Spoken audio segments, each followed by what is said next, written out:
আউযুবিল্লাহি মিনাশ শাইতানিৰ ৰাজিম। বিসমিল্লাহিৰ ৰহমানিৰ ৰহিম।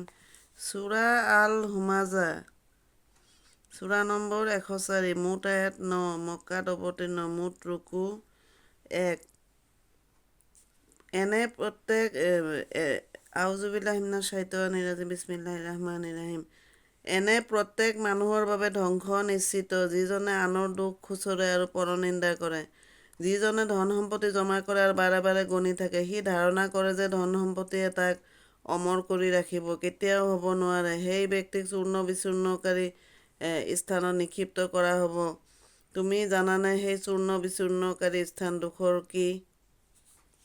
ই আল্লাহৰ প্ৰজ্বলিত অগ্নি, যি অগ্নিয়ে অন্তৰলৈকে ভেদিব। সিহঁতৰ ওপৰত ঢাকনি দি ইয়াক বন্ধ কৰি দিয়া হ'ব। এনে অৱস্থাত সিহঁত জুইৰ ওখ ওখ স্তম্ভৰে পৰিবেষ্টিত হ'ব। সমাপ্ত।